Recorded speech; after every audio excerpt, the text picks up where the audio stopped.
se o maior ativo de uma marca não fosse mais o produto, mas quem fala por ela? O marketing de influência, né, ele vem migrando para funções executivas, os criadores estão assumindo alguns cargos de coordenação criativa, conselhos e consultorias estratégicas em marcas globais e também em marcas nacionais. Mas, Dessa, diz qual é o título do episódio. Hoje a nossa temporada do Trend Talks vai falar sobre, meio difícil essa palavra aqui, mas abre aspas, C-levelization dos influenciadores, né? Fazendo uma alusão aos C-levels e como os influenciadores estão virando essas celebridades, na verdade, né? Estão virando C-levels ou ocupando cargos com crachás de liderança dentro de grandes empresas. Para quem está chegando agora, sou Andressa Grifante, jornalista, especialista em Creator Economy e uma das hosts aqui do InfluCast. Sou a Thais Carra, também sou host convidada aqui do InfluCast.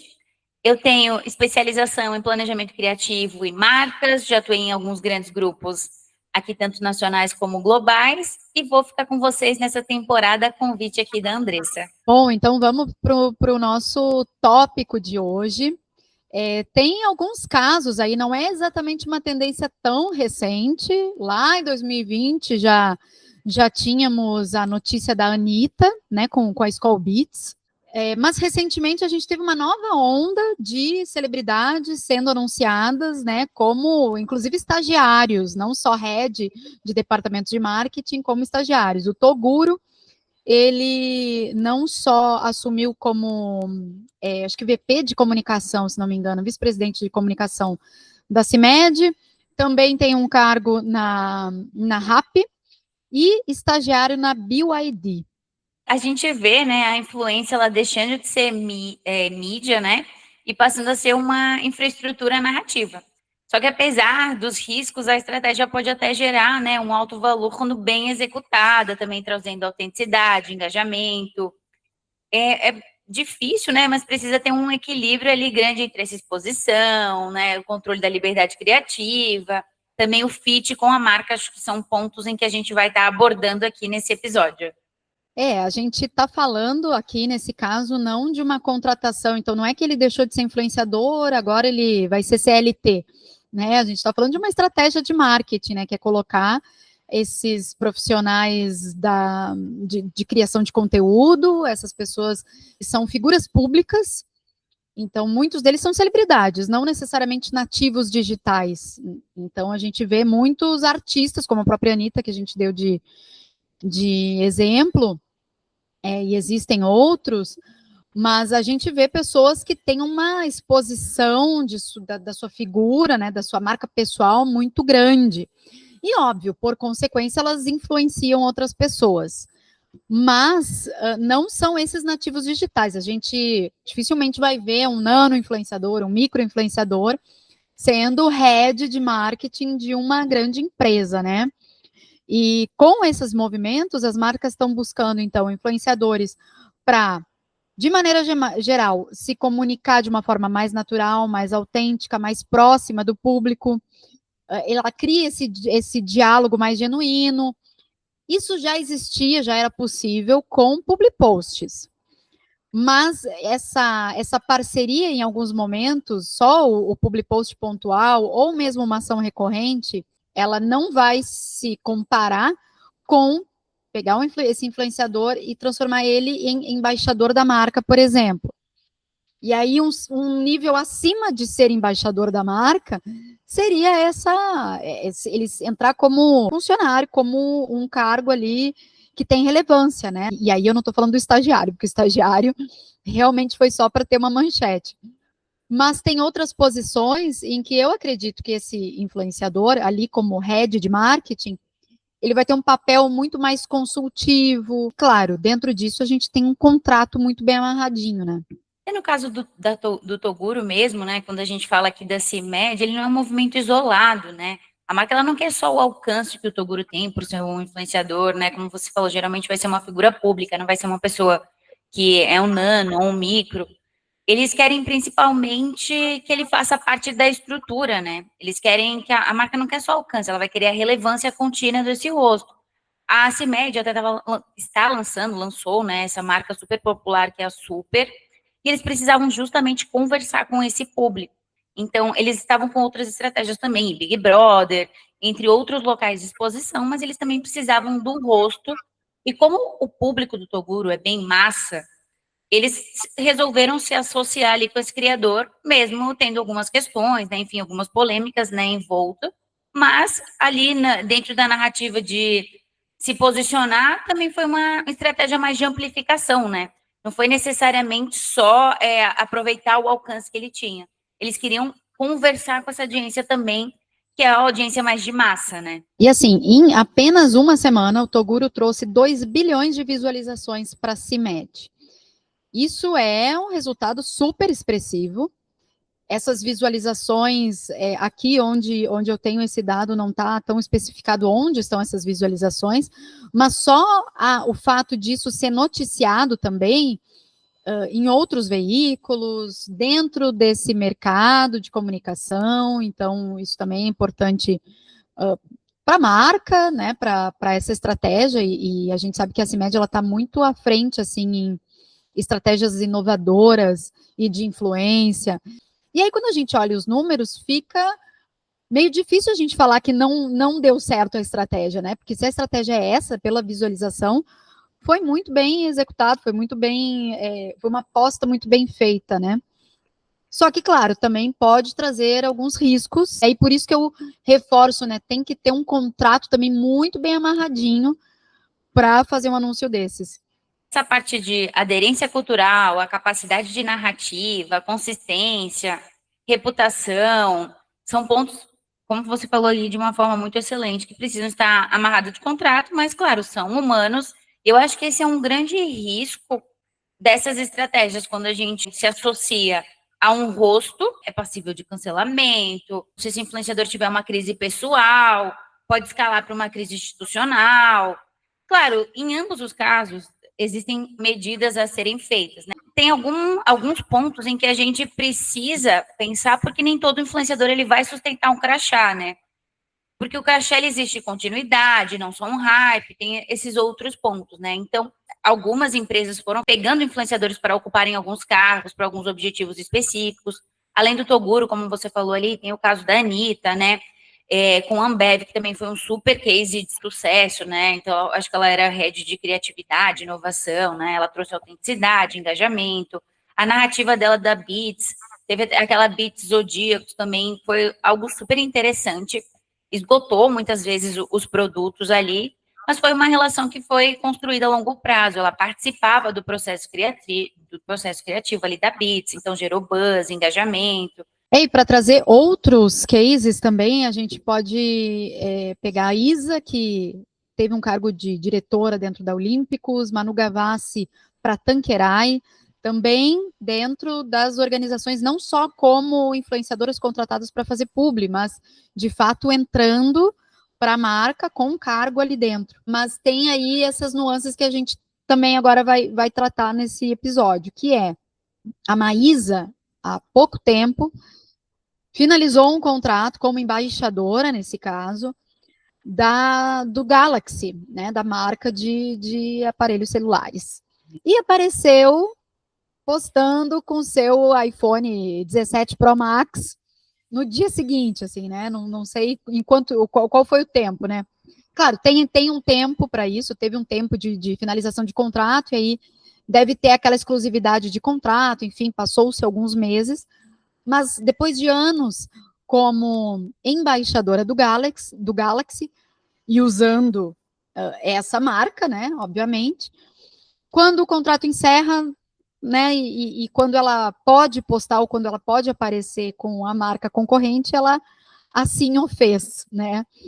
Então, isso repercutiu e talvez tenha repercutido até mais essa postura dela ao usar a marca concorrente, pelo menos nesse último período, né, em que ela ainda era embaixadora, talvez não se ouvia tanto falar do nome Galaxy, como no momento que ela usou o iPhone, e aí todo mundo foi falar sobre Galaxy versus iPhone, e a Maísa nessa posição. Então, vem aí aquela velha máxima do marketing de influência, que deve existir uma conexão genuína entre o influenciador e a marca, independente do contrato que seja feito, do acordo que seja feito. Se isso não tiver no dia a dia, não for algo genuíno para aquela influencer, acaba mais dia menos dia essa estratégia não se sustentando, né? Quando você estava falando ali, eu me lembrei de dois casos que são mais internacionais, assim. Um é o do LeBron James com a Nike, né? Que a narrativa ficou algo que todo mundo conhece, ele virou meio que um parceiro vitalício, né? Então ele bebe dessa água, fica uma estratégia muito mais genuína, né? Claro que a gente está falando aqui de um contrato bilionário, uma parceria muito mais de longo prazo, né? Esse embaixador meio que contínuo, ele vira uma parte estrutural da marca, onde a gente não consegue dissociar ele da marca. Teve algumas outras parcerias também, como o Pharrell Williams e a Louis Vuitton, né? Quando a marca estava precisando dar essa jovialidade, essas outras coisas. Então, ele já falava dentro do universo da moda. Fica uma narrativa muito autêntica, né? E aí ele passa a integrar a marca e a gente não tem mais essa dissociação. Os dois aproveitam da relevância um do outro. Acho que vamos abordar também quando que essa estratégia, ou quais as marcas podem usufruir dessa estratégia, qual é o momento, talvez, de abordar isso. Claro que a gente está dando pitaco aqui, a gente não sabe das decisões internas, mas a gente sabe que ganha invisibilidade a marca que faz isso, a gente sabe que são grandes investimentos, são celebridades, não é com qualquer influenciador que se faz isso, então, primeiro lugar precisa ser uma marca com um cacife, assim, de investimento muito grande, em busca desse pilar, assim, de visibilidade, mas também posicionamento da marca, principalmente no ambiente digital, eu diria, e esse terceiro viés, assim, que é a percepção das pessoas. Então, talvez quando a marca queira entrar em um estilo de público, um nicho de público que ainda não comprou tanto a marca, ou que ainda não se convenceu de que aquela marca é a líder, no momento que essa audiência vê que aquele influenciador, aquele perfil que ela tinha como referência na área, é funcionário, né, da marca, a gente está colocando, incutindo na consciência dessas pessoas ou no inconsciente dessas pessoas de que, nossa, ele vestiu a camisa real, não é só mais uma publi, ele está ali dentro e talvez mescle um pouco essa identidade, essa impressão que a gente tem também da cultura da marca com a cultura e lifestyle desse influenciador. E assim, Tata, o que tu acha, né? Isso é uma estratégia que vai perdurar? Que tu acha que ainda tende a vir mais? São momentos em que as marcas cada vez estão tentando aproveitar ou a relevância do influenciador. Eu tenho visto muito cross-marcas, uma marca aproveitando da outra. Mas eu acho que é uma estratégia que vai perdurar, assim como a gente sempre tem aquelas matérias mais sensacionalistas, né? Que agora o mercado de influência vai acabar. Eu acho que vai surgindo várias outras formas de influência, né? Então, se a gente fosse elencar influenciadores em cargos comparativos em prós e contras, eu diria que quando a gente olha para o influenciador, a humanização real ela não vai ser simulada, uma distribuição de que ela já é nativa, né? Então, esse creator já tem uma audiência e a marca herda esse alcance sem depender tanto de mídias pagas. A gente também tem uma leitura cultural em tempo real, né? Então, o influenciador ele vive dentro do comportamento digital. Então, quando uma marca se apropria ou quando uma marca coloca uma pessoa dessa em algum desses cargos que são mais estratégicos, ela acaba se tornando mais relevante, ela traz a marca para a conversa, necessariamente a conversa pode ser boa ou ruim, mas ela traz para a conversa, né? Ele também é uma integração contínua de produto e comunicação, entre outros pontos. Agora, quando a gente já olha os contras, a gente pode ter um risco reputacional ampliado. Isso, eu acho que responde muito essa pergunta. Se é uma marca em que ela não tem uma liberdade de narrativa, é uma marca que tem alguns atributos de compliance em que não posso utilizar uma pessoa com exposição pública, também já não vai funcionar, né? Então, não ter também essa dependência excessiva, porque às vezes o criador, ele, né, por ele ser tão grande, ele vai ter essa marca ficar refém de uma pessoa só. né? Então, se ela sai, quebra a narrativa, pode ter isso. Também essa narrativa de conflito, de autenticidade em controle, né? Se a gente for olhar. E também eu acho que um pouco a dificuldade de mensuração, né? Porque a gente está falando de uma pessoa individual com os KPIs de uma marca. Então, eu acho que é uma estratégia que, se tiver muita clareza, tem tudo para dar certo, mas eu acredito que seja um movimento que cada vez a gente mais recebe essas informações. Então, as marcas veem essa oportunidade em ter o influenciador como esse ponto de relevância dentro da estratégia, né? Então, como a gente citou do Toguro, a Anitta também teve o caso com a Nubank, tem vários outros, a Manu Gavassi, que também já tem um papel criativo de direção muito forte. Tem uma influenciadora que eu adoro, a Letícia, ela faz todo um conteúdo lúdico, onde ela monta maquetes gigantescas, ela se torna centro da narrativa. Então, a gente vai tendo, vamos dizer assim, diferentes formas de influência, mas eu acho que é algo que veio para ficar, os influenciadores corporativos. As coisas vão sendo adaptadas, né? Mas essa união de corporações e influenciadores, ela já vem acontecendo de várias formas. Inclusive, quando a gente estava buscando referências aqui para o episódio, além desse termo ali difícil de falar, que é a C-levelization dos influenciadores, existem outros termos que já estão circulando pelo mercado, que eu até então não tinha me deparado com eles, mas tem o corporate influencer, o business influencer, e em um artigo da Flávia Gamonar no LinkedIn, eu vou abrir aspas aqui para falar um pouco da percepção dela, né, do que ela escreveu sobre isso, mas sobre o business influencer, abre aspas, demonstra como influenciadores mais experientes e especialistas em temas específicos podem ir além de meros posts patrocinados. Ao combinar sua autoridade no tema com a comunicação para suas audiências, os business influencers ajudam marcas a criar uma conexão mais profunda e a ampliar sua reputação. Que é basicamente o que a gente tem falado, né, de ampliar a visibilidade, mas com posicionamento, pensando na reputação. Talvez muitos desses anúncios, a gente sabe que vários aí são cargos temporários, né?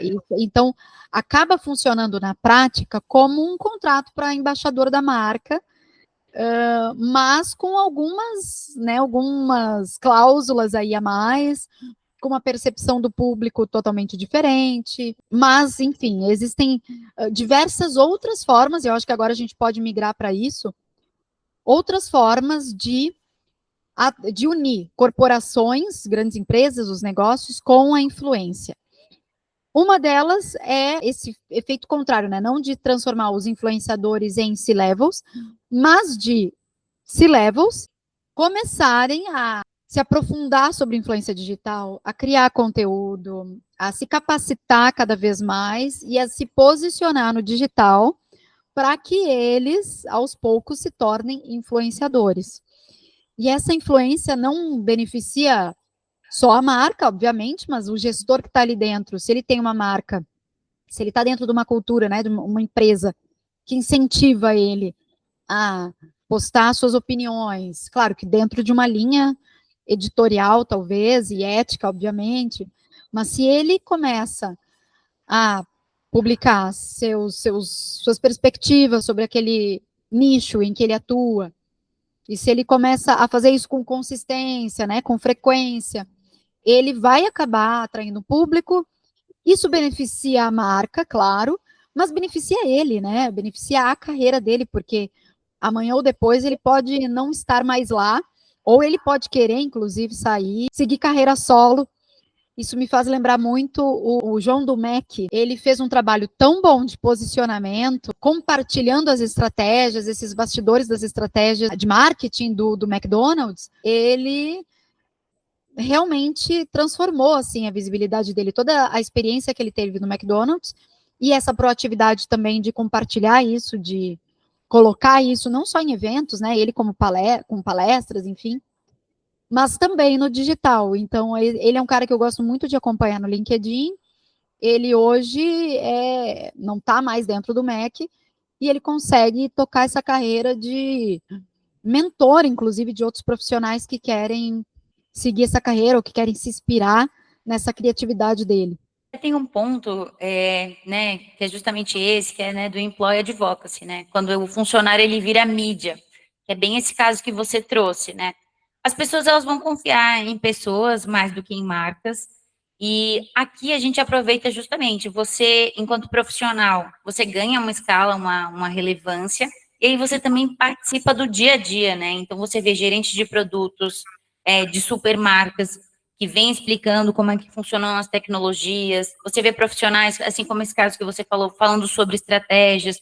Então, é basicamente assim, gente de dentro traduzindo a empresa para fora, né? A gente, inclusive, já participou de um projeto de employee advocacy para algumas empresas, né, para tornar porta-vozes ativos, né, algumas campanhas ali do LinkedIn. Mas eu acho que é muito isso, assim, eu acho que também é um ganho, são outras formas, mas os bastidores às vezes performam mais do que campanhas, né? Então, quando a gente vai olhando para narrativas fortes, esses outros pontos, a gente tem esse ponto ali para citar, né? A gente teve projetos em conjunto dentro dessa área do Employee Advocacy, que é pegar os funcionários, transformar, capacitar eles, né, para gerar conteúdo cada vez mais relevante, estratégico, enfim.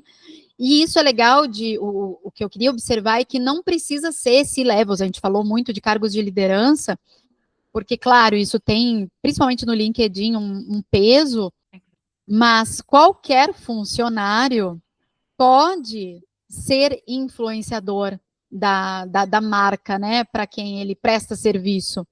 E isso, de novo, claro que beneficia a marca, mas é algo que o funcionário, quando faz, quando ele se dedica e quer entrar nesse universo, ele está beneficiando, ao meu ver, muito mais a marca pessoal dele do que a empresa para né, quem ele presta esse serviço, ou onde ele está ali contratado.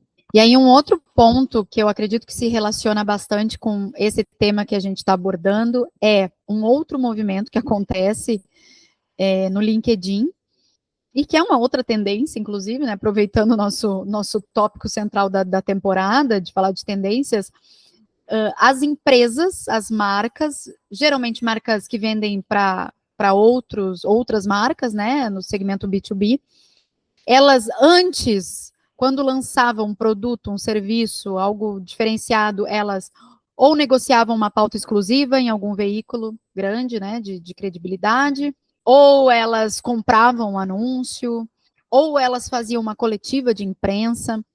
E atualmente está acontecendo de elas lançarem a novidade em primeira mão no LinkedIn. E isso é feito a partir de algum gestor que tem uma relevância grande dentro dessa plataforma. Ele larga ali no LinkedIn para uma audiência que já confia nele, que é qualificada, são outros empresários, então eles estão divulgando algo extremamente nichado, né? E a partir dali, os portais de notícia, os grandes veículos, muitas vezes captam ali a notícia e aí sim vai para a mídia tradicional, mas é uma outra tendência e que reforça a importância dessa visibilidade, dessa criação de conexão de um gestor ou de um empresário, de um CEO que se posiciona ali dentro. Ele consegue de uma forma muito mais econômica, né? Porque vamos combinar que o teu gestor ou eu que sou a empresária, se eu vou lançar algo, eu vou investir numa coletiva de imprensa, eu vou investir num anúncio, eu vou investir numa assessoria de imprensa, ou eu vou publicar nas minhas redes sociais, sabendo que ali eu tenho um público qualificadíssimo, onde eu já sou influente. Então, é claro que isso também é uma questão de custo-benefício, mas talvez tenha, além de um custo mais baixo, uma precisão de chegar no público-alvo muito maior. Quando você estava falando, eu também me lembrei de vamos dizer assim, de comunidades emergentes que tem no TikTok, que são as garotas corporativas, ou as corporate girls, que tem ali no TikTok, que elas também documentam o dia a dia delas e elas aproveitam essa relevância. Então, geralmente, tem uma que eu acompanho muito que ela faz, confira o meu dia a dia sendo coordenadora de marketing da Granado, e aí ela mostra eles fazendo seeding e todas aquelas outras partes. Então, eu acho que aqui um insight, né, vamos dizer assim, um punch final do episódio no final, tudo aponta para a mesma direção, né? As marcas estão deixando de ser instituição para se tornarem pessoas, né? Seja um influenciador no conselho, seja um creator dentro de uma operação, um funcionário virando porta-voz, né? Porta-vozes, como a gente falou aqui. O jogo não é mais quem anuncia melhor, né? Mas é quem consegue construir essa voz, né? Porque no feed, no algoritmo e na cultura, uma marca sem rosto às vezes não vai gerar uma memória, né? Então eu acho que esse episódio traz um pouco desses insights, né, Desse? O que você considera aqui para o nosso fechamento? Então, acho que tu já fechou muito bem aí, falando da importância da pessoa, né? Porque a gente fala de influência, de estratégia, das marcas, mas no fim das contas é aquela máxima de pessoas se relacionam com pessoas, então, independente da marca que tu tá criando, marca pessoal, ou do teu negócio, da tua empresa, ainda assim, essa conexão genuína entre pessoas é o que faz a diferença. E é isso, acho que também vamos pedir para a audiência comentar, colocar aí o que vocês acham disso tudo. Vou convidar também o pessoal para dar uma olhada nos links que a gente vai deixar na descrição do episódio, onde tem os nossos canais, os nossos outros projetos, tanto eu como a Tatá, a gente se envolve em várias coisas. Então, para quem gostou aqui dos nossos pitacos, tem mais conteúdo, tanto no canal da minha agência, RS Bloggers, de marketing de influência, Creator Economy, como da minha plataforma Passageira, uma plataforma dedicada para soluções de comunicação e influência dentro do segmento de turismo. Tenho também um curso, deem uma olhada se vocês quiserem atuar, se profissionalizar nessa área da influência digital, do marketing de influência. É um curso bem objetivo, bem prático, com passo a passo, desde a estratégia até a mensuração de influenciadores. O meu LinkedIn é o meu ponto central de comunicações, é onde eu centralizo todos os projetos. Então, lá a gente pode trocar uma super ideia, vocês conhecerem mais um pouquinho sobre o meu portfólio, projetos, né, desse que a gente tem aqui. Então, a gente vai se despedindo aqui da audiência e convidando todo mundo para acessar os links que estão aqui, vão ficar fixados no episódio. Muito obrigada pela audiência, por quem nos escutou até aqui. Se gostou, compartilha também com outros profissionais da área. Vamos ampliar esse debate. Obrigada. Tchau, tchau, Tatá. Obrigada, gente. Tchau, tchau.